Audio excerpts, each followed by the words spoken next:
গত 2-3 দিন আগে একটা স্টেটমেন্ট দেখলাম বাংলাদেশের একজন খুব এনার্জেটিক একজন নেতা, যে জুলাই আন্দোলনে যারা দেশ স্বাধীন করছিল, উনি নাকি একটা স্টেটমেন্ট দিচ্ছে, যে স্টেটমেন্টের আমি তীব্র বিরোধিতা করি এবং তীব্র নিন্দা জানাই। ভাষায় বলতে চাই, যারা আমার দেশের সার্বভৌমত্বকে বিশ্বাস করে না, যারা আমার দেশের সম্ভাবনাকে বিশ্বাস করে না, যারা ভোটাধিকারকে বিশ্বাস করে না, মানবাধিকারকে বিশ্বাস করে না, যারা এই দেশের সন্তানদেরকে বিশ্বাস করে না, আপনারা যেহেতু তাদেরকে আশ্রয় প্রশ্রয় দিচ্ছেন, কথা স্পষ্ট করে বলে দিতে চাই, ভারতের যারা সেপারেটিস্ট আছে বাংলাদেশে আমরা তাদেরকে আশ্রয় প্রশ্রয় দিয়ে যে সেভেন সিস্টার রয়েছে সেটাকে বাংলাদেশ থেকে, ভারত থেকে আলাদা করে দেব।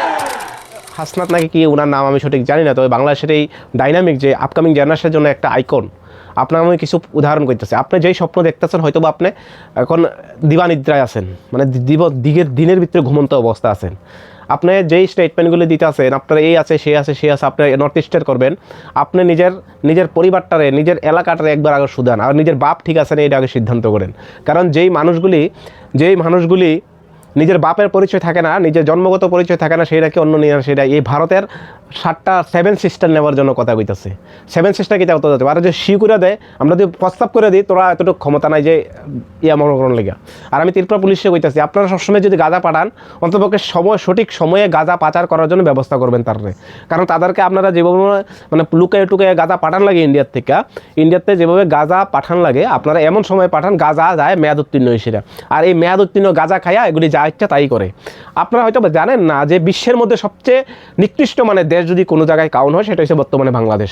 সারা বিশ্বে বাংলাদেশের মানুষকে, অধিকাংশ মানুষকে বাংলাদেশের চোর হিসাবে অব্যাহিত করে, এবং বিভিন্ন দেশে কিছুদিন পর লজ্জাজনকভাবে, অপমানজনকভাবে আপনাদের ভিসা ক্যান্সেল করে, ভিসা দেয় না। এমন অক্ষণও বর্তমানে অনেকটি দেশ আপনাকে ভিসা দেয় না। কারণ কিনা, আপনার চোরের আখ্যা দেশে আপনার সর্বপ্রথমে আছেন বাংলাদেশ। যেই বাংলাদেশকে 1971 সালে পাকিস্তানে তাদের বাবা, এখন যে তাদের বাবা পাকিস্তান, যে পাকিস্তানে তারা ভাষাগত কারণে তাদের উপর নির্মম অত্যাচার করছে, তাদের মা বোনকে ইজ্জত হানাইছে, তাদের মা বোর উপর পাশবিক লাশবিক যাই অত্যাচার করছে, নির্যাতন করছে, উলঙ্গ করে সে স্তন কাটছে, স্তন দেখে তাদের উপর নির্যাতন করছে, মা বোনকে একসাথে ধর্ষণ করছে, সেই পাকিস্তান আজকে তাদের বাবা। কল্পনা করেন, তাদেরকে কে মুক্তি দিয়েছে? এই ভারতবর্ষের মানুষ, এই ভারতের মানুষ 1971 সালে তাদেরকে মুক্তি দিয়েছে। সেই বাংলাদেশ আজকে 7 সিস্টার নেওয়ার কথা কইতাছে। আর এই ভারতবর্ষের জনগণ হচ্ছে 140 কোটি মানুষ। ভারতবর্ষে কত? 140 কোটি মানুষ। এই 40 কোটির ভিতরে 140 ধরনের জাতি আছে, 140 ধরনের ধর্ম আছে, 140 ধরনের বর্ণ আছে, সকল 140 ধরনের ভাষা আছে। প্রত্যেকটা জাতির ভাষা আলাদা, ধর্ম আলাদা। তারপরও এই ভারতবর্ষে 140 কোটি মানুষ একাভাবে বসবাস করে যাইতেছে। বাংলাদেশ মাত্র 17 কোটির দেশ বা 20 কোটির দেশ। সেই জায়গায় সেখানকার উপজাতিরা, মানে ট্রাইবেলরা সেফ না, হিন্দুরা সেফ না, তাদের উপর অত্যাচার হইতেছে। ট্রাইবেল হিন্দু বাদেই দেন, ওই দেশের মুসলমান পর্যন্ত সেফ নাই। মুসলমান যারা নিরহ আছে, যারা অসহায় আছে, তাদের উপর প্রতিদিন নির্যাতন হইতেছে, লাশবিক হইতেছে, পাশবিক হইতেছে। দেহ ব্যবসা জড়িত সারা বাংলাদেশ জর্জরিত। যেই লজ্জাতম কারণে সেই বাংলাদেশ নাকি দাবি করে আজকে 7 সিস্টার নিব। আমি কল্পনার বাইরে, বা এসব স্টেটমেন্ট শুনলে হতভম্ব হয়ে যায় যে এই ধরনের মানুষও পৃথিবীর বুকে এখনও বর্তমানে এক্সিস্টিং করে। আপনার ক্ষমতাশালী, আপনারা মনে করেন না এটা যে বাংলাদেশ, এটা জুলাই আন্দোলনের মতন এই নর্থ ইস্ট। আপনারা যদি ভাববেন এই জুলাই আন্দোলন করে সে যেভাবে স্বাধীন করছেন, যেই আপনাদের ভাষাগত কারণে দেশের স্বাধীনতা দিছে, যেই মুজিবুর রহমান আপনাকে দেশের স্বপ্ন দেখাইছে, যেই মুজিবুর রহমান আজকে যেই ভাষায় কথা কইতেছেন, যেই বাংলা ভাষায় কথা কইতেছেন, যেই ভাষায় আজকে আপনি পড়াশোনা করতেছেন, যেই ভাষা আপনার আধিপত্য, আপনার পরবর্তী প্রজন্ম আপনার শিক্ষা দান করতেছেন, সেই ভাষার বিরুদ্ধে সেই জন্য যেই লড়াই করছে, তার মূর্তির উপর আপনারা প্রস্তাব করেন। তার মূর্তির উপরে মুক্তিদাতা যেই বাংলাদেশের মুজিবুর রহমান, তাইনের উপর আপনারা প্রস্তাব করেন। জুলাই আন্দোলন করছেন ঠিক আছে, ওই ব্যক্তির উপর আপনারা প্রস্তাব করেন। আবার আপনারা নাকি 7 সিস্টার নিয়ে ভাবেন।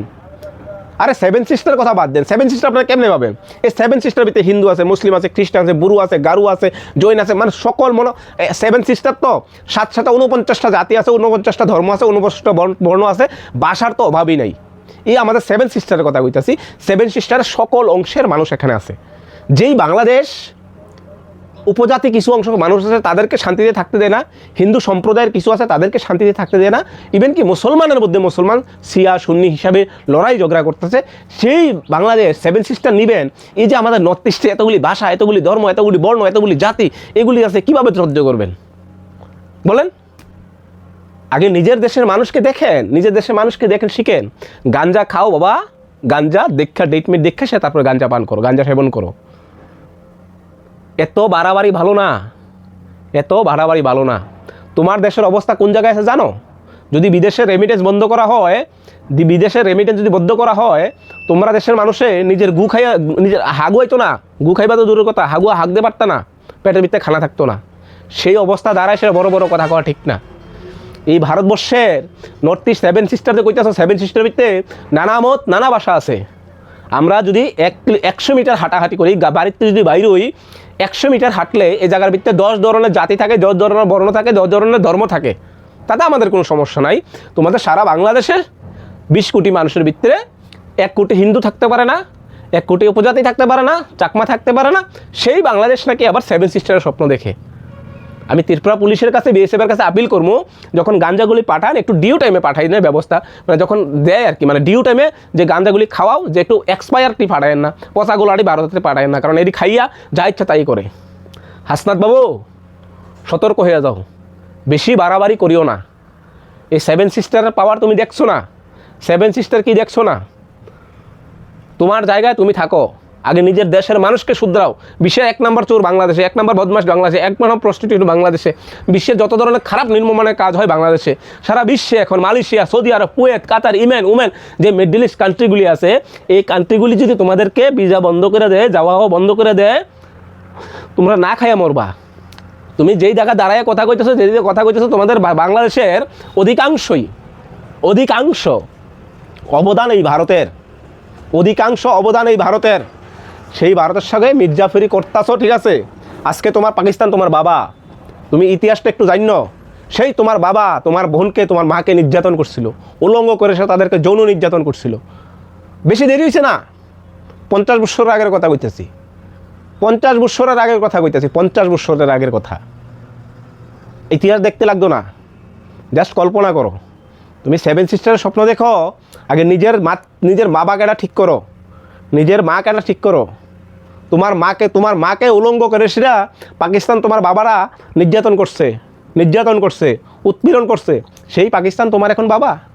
আর যেই ভারত তোমার মাকে রক্ষা করছে, তার ইজ্জত রক্ষা করার জন্য সাহায্য করছে, যার মান সম্মান রক্ষা করার জন্য সাহায্য করছে, যে তোমাকে বাঁচাইছে, যে তোমার ইজ্জত রক্ষা করার জন্য বাঁচাইছে, সেই ভারতের বিরুদ্ধে তুমি এখন সংগ্রাম চালাও। সব কিছুর সময় আছে, সোজা হয়ে যাও।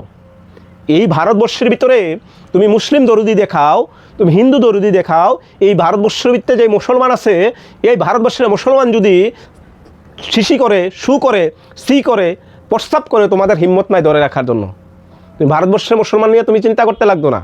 তোমার দেশের মুসলমান সিয়া শুনি যে লাগিয়ে রয়েছে, মাজা টাজা লয়ে লাগিয়ে রয়েছে, চোর বদমা যে বাড়িছে, এর কারা? এই নেশার কারবারের সাথে জড়িত কারা? তুমি মুসলমান দোহাই দেও যে ওই দেশের মুসলমান ভারতবর্ষের বা সারা ভারতবর্ষে যতটুকু মদ খাওয়া হয় না, সেই দেশে মুসলমান কান্ট্রি এত মদ খায় কে? এত জিনা করে কে? এত প্রস্টিটিউশন হয় কিভাবে? এত দেহ ব্যবসা হয় কিভাবে? এত চোর হয় কিভাবে? এত মার্ডারি হয় কে রে? এত খুন খারাপি হইতেছে কে রে? সবাই তো মুসলমান। তোমরা তো মুসলিম রাষ্ট্র দাবি করতেছো, তোমাদের মুসলিম দেশ, তোমরা মুসলিম আসো। তাহলে মুসলমান যদি এত বালা হয় তোমরা, তাহলে তোমাদের দেশে এই উচ্ছৃঙ্খলতা কেন? তোমাদের দেশের অভ্যন্তরীণ বিষয় নিয়ে আমার কথা করার ইন্টারেস্ট না, বা আমাদের ভারতীয়দের কেউর কোনো ব্যথা নাই, কোনো কমপ্লেন নেই। আমাদের ভারতীয়দের প্রত্যেকটা নাগরিক নিজের চেষ্টায় নিজে চলে। হ্যাঁ, তবে আমাদের অভ্যন্তরীণ বিষয়, ধর্মগত বিষয়, জাতিগত বিষয়, রাজনৈতিক বিষয়, এগুলি আমাদের বিষয় হইতেই পারে, থাকতেই পারে। সেটা আমরা দেখব, আমরা কি করব আমরা দেখব। তোমার কাঁথা খাওয়া লাগতো না। আগে তোমার বাবা ঠিক করো কে, তোমার মা ঠিক করো কে, তারপরে বাকিটাই কথা কইতে।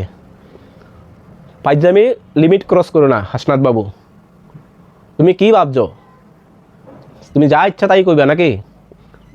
তোমার পুরা বাংলাদেশের, তোমার বাংলাদেশের একবার না আরো 14 বার জন্ম হও, তুমি নর্থ ইস্টের একটা রাজ্যের দিকে তুমি চোখ তুলে দেখো, দেখি তোমার হিম্মত কতটুকু আছে। তুমি পুরা নর্থ ইস্টের কথা কই না, নর্থ ইস্টের একটা কোনার দিকে তুমি চোখ রাঙ্গাইয়া দেখো না, তোমার ক্ষমতা কতটুকু আছে, দেখি তোমার হিম্মত কতটুকু আছে। এই নর্থ ইস্টের মধ্যে একটা কুড়ার ভিতরে তুমি চোখ রাঙ্গাইয়া দেখো, চোখ উপরে ফেলাই দিব, বুঝছো? সব জায়গায় ক্ষমতাশালী করলে হয় না। তোমার দেশের অভ্যন্তরীণ বিষয় নিয়ে আমাদের কোনো মাথা ব্যথা নাই। আমাদের দেশের অভ্যন্তরীণ বিষয় নিয়ে তোমার এত মাথা ব্যথা কেন? সারা বিশ্বে কোথাও কোনো দেশ, কিছুদিন পর সিঙ্গাপুর দেয় না ভিসা চোর হিসাবে, বাংলাদেশি ইস চোর, সিঙ্গাপুর দেয় না, মালয়েশিয়া দেয় না, কানাডা দেয় না, সুইজারল্যান্ড দেয় না, বিভিন্ন দেশ তাদেরকে ভিসা দেয় না। চোর, ওরা ডাকাতি। আজকের দিনও বাংলাদেশে এয়ারপোর্টের ভিতরে, এয়ারপোর্টের মতন জায়গায় বিদেশেতে যারা আইয়ে, প্রবাসী যারা আইয়ে, তাদের জিনিস, তাদের সামান চুরি করে আলা এয়ারপোর্টের ভিতরে, এত হাইলি সিকিউরিটেড এরিয়ার ভিতরে চোরের দল থাকে।